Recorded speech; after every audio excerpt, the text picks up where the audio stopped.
안녕하십니까. 거꾸로 투자는 쇼킹 부동산입니다. 오늘은 11월 23일 멤버십 영상을 공개합니다. 영상 주제는 좋은 입지의 구축, 안 좋은 입지의 신축. 많은 분들이 이것을 고민하고 계셔서 멤버십 영상에서 다루었습니다. 주3회 멤버십 영상으로 다른 인생 만드시기 바랍니다. 이용료는 월 8,990원이고요. 2024년 부동산으로 무엇인가 바꾸고 싶다면 멤버십 영상이 큰 도움이 되실 겁니다.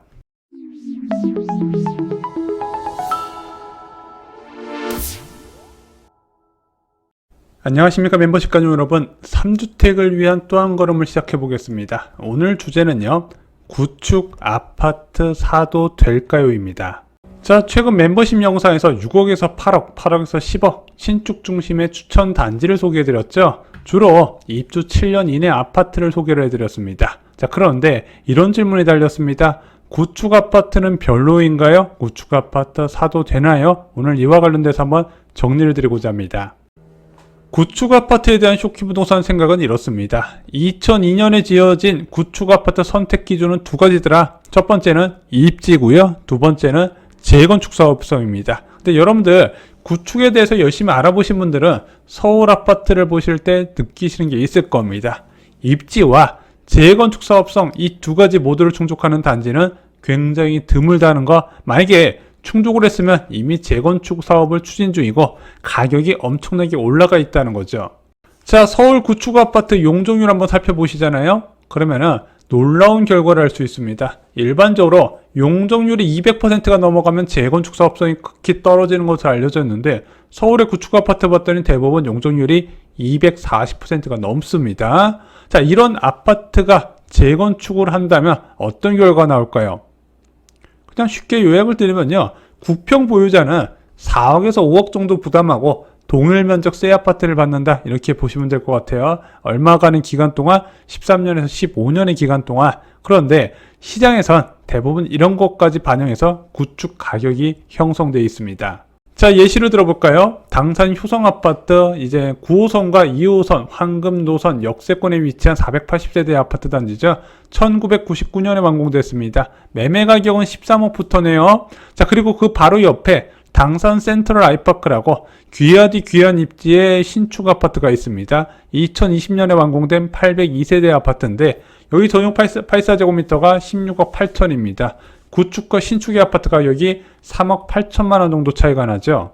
자, 경기도 예시를 들면은요, 이제 신분당선 성북역 인근에 성동마을 강남 빌리지라는 428세대의 2001년에 지어진 아파트 단지가 있습니다. 이 아파트 전용 84제곱미터가 8억 3천만 원부터 시작이에요. 자, 그리고 그 맞은편에 요즘 핫한 수지구의 주상복합, 성북역 롯데캐슬 주상복합이 있죠. 2356세대의 대단지인데 여기가 전용 84제곱미터가 11억 8천부터 시작입니다. 자, 구축과 신축의 매매 가격이 한 3억 5천 정도 차이가 나죠. 그럼 재건축 사업성이 떨어지는 구축 아파트와 신축 아파트의 가격 차이를 말씀드렸습니다. 여기서 많은 분들이 고민하시는 게 있어요. 상급지의 재건축 사업성이 떨어지는 구축과 그리고 같은 가격의 신축, 어떤 것을 선택해야 되는 건지 많이 궁금하시죠? 오늘 좀 쉽게 요약을 드리겠습니다. 자, 예를 들어 보겠습니다. 송파구 방이동에 코롱 아파트 있어요. 1991년에 완공됐고 758세대입니다. 용적률도 200% 중반으로 사업성이 떨어져요. 자, 얘 전용 84제곱미터가 13억 5천부터입니다. 근데 이 아파트요, 2020년 1월부터 2021년 8월 코로나19 기간 동안 집값 상승률이 얼마나 됐다? 무려 40%나 됐습니다. 자, 그러면은 인근의 13억 5천 신축 아파트 약간 좀 급지가 낮은 곳을 한번 비교해 볼게요.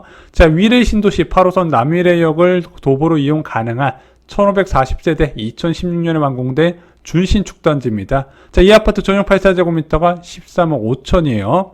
자, 코로나19 과정에서 구축이 많이 올라갔을까요? 아니면 좀 더 급지가 낮은 신축 아파트가 많이 올랐을까요? 자, 위례 자연을 레미안 이편한 세상은 코로나19 과정에서 27% 집값 상승률을 기록했습니다. 구축이 더 많이 올랐어요.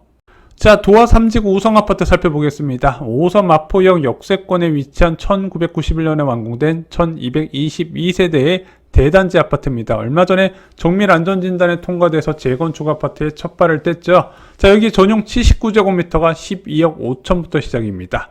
자, 이 아파트는 2019년 12월부터 2021년 6월까지 1년 7개월 동안 무려 집값 상승률이 51%에 달했습니다. 자, 그리고 비교해볼 아파트 하나 볼게요. 자, 힐스테이트 청계라는 아파트 있습니다. 5호선 답심역, 2호선 신담역을 이용할 수 있는 곳인데 여기 전용 84제곱미터가 지금 12억 5천부터 시작입니다. 자, 이 아파트는 2020년 1월부터 2021년 8월까지 집값 상승률이 무려 27.5%였습니다. 하지만 구축 아파트의 상승률에 비하면 한참 못 미치죠. 구축이 코로나19 과정에서 신축을 뛰어넘는 상승을 기록한 거 보셨을 겁니다. 왜냐면은 그동안에 구축이 너무 안 오르고 제자리 걸음을 하고 있다가 코로나19 과정에서 유동성이 팽창을 하고 재건축과 리모델링 이슈가 부각되다 보니까 단기간에 급등을 했다는 거죠. 왜냐면 이런 초저금리는요, 장기 투자에 대한 부담을 줄여줘요. 왜냐면 지금 같은 경우는 예금금리 4% 상황에서 10년 동안 투자에 대해 부담스러울 수밖에 없죠. 코로나19 과정에서는 0.8%의 예금금리니까 10년 놓고 투자한다고 그래도 기대이익을 생각할 수가 있다는 거죠. 그래서 원래 초저금리 상황에서는 장기적으로 봐야 되는 투자 상품에 대한 가격 상승세가 더 높게 나타납니다. 자, 그러면은 이건 이미 지난 일이잖아요. 현재 기준에선 어떤 단지를 골라야 될까요? 자, 먼저 살펴봐야 될 것은 고점 대비 하락률입니다. 자, 코롱 아파트 13억 5천인데 얘가 지금 전고점 대비 어느 정도 수준인지 궁금하시죠? 85% 수준입니다. 좀 이 고점 대비 하락률 보고 살려면 좀 아쉬워요. 두 번째는 위례 자연의 레미안 2편한 세상입니다. 똑같은 13억 5천인데 얘는 전고점 대비 79%예요. 고점 대비 하락률만 보면은 신축 아파트인 위례 자연의 레미안 2편한 세상이 더 먹을 게 있어 보인다는 거죠. 자, 도화 3지구 우성 아파트도 살펴보겠습니다. 자, 이 12억 5천원 아파트 현재 전고점 대비 어느 정도 수준인가 봤더니 85%예요. 방해동 코롱 아파트랑 비슷합니다. 자, 그리고 힐스테이트 청계를 볼게요. 얘도 12억 5천인데 전고점 대비 81.8% 수준입니다. 아까 봤던 단지들하고 좀 비슷한 흐름을 보이죠. 왜 더 많이 급등했던 구축 아파트의 하락폭이 적었을까요? 지금 수요는 실수자 중심으로 돌아가고 실수자는 신축 아파트를 좋아하니까 신축 아파트가 더 많이 반등했어야 되는 거 아닌가요? 이번 하락에 대해서 좀 보실 게 있어요.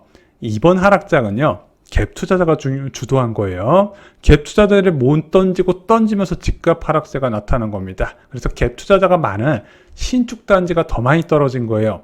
특히 투자 경험이 짧고 최근에 투자한 사람들이 신축을 더 많이 사고 구축에선 그렇게 많은 갭 투자들이 유입되지는 않았거든요. 왜? 전세가율이 낮기 때문이죠.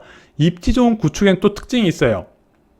느긋한 집주인들이 많아요. 그냥 5년이든 10년이든 15년이든 20년이든 계속 그냥 보유하는 사람들이 꽤 많이 있다는 겁니다. 이 사람들은 마음이 급하지도 않아요. 계속 있다가 재건축 안 되면 그냥 자식한테 물려줄 생각을 한다는 겁니다. 그러다 보니까 급한 매물이 상대적으로 구축에서 덜 나오는 경향도 있어요.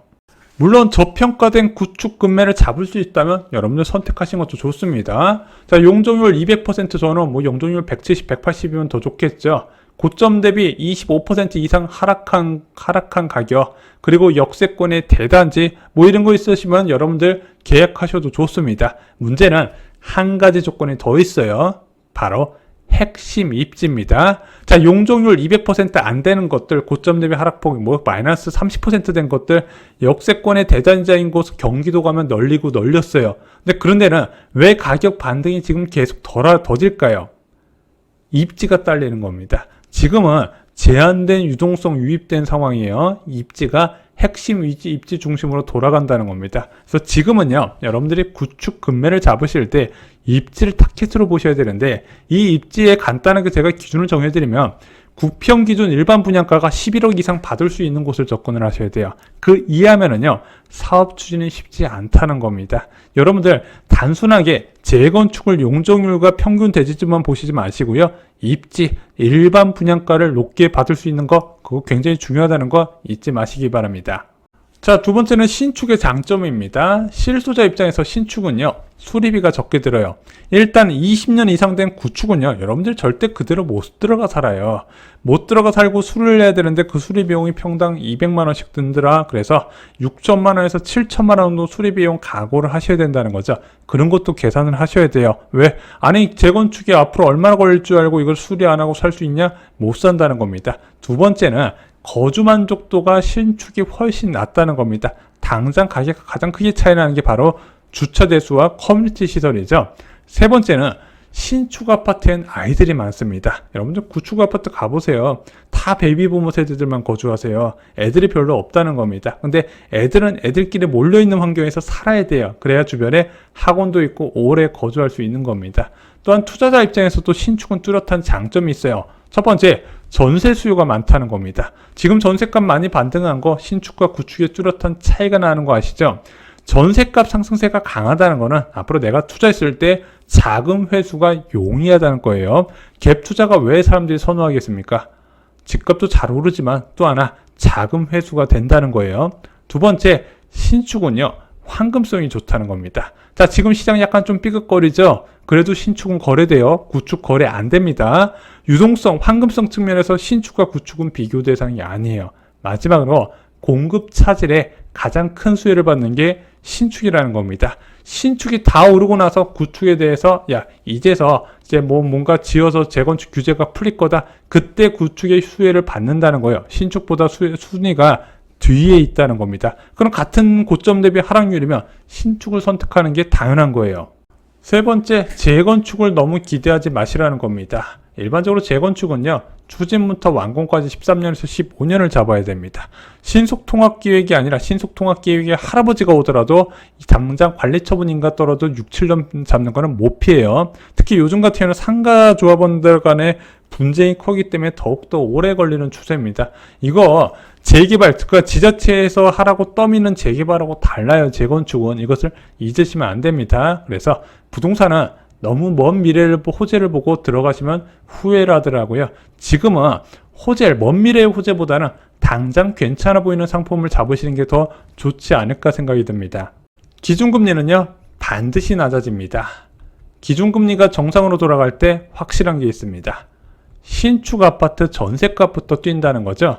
투자는 전세를 보고 한다는 거 잊지 마시기 바랍니다. 자, 예금금리가 낮아질 때 투자자들은 무엇을 살까요?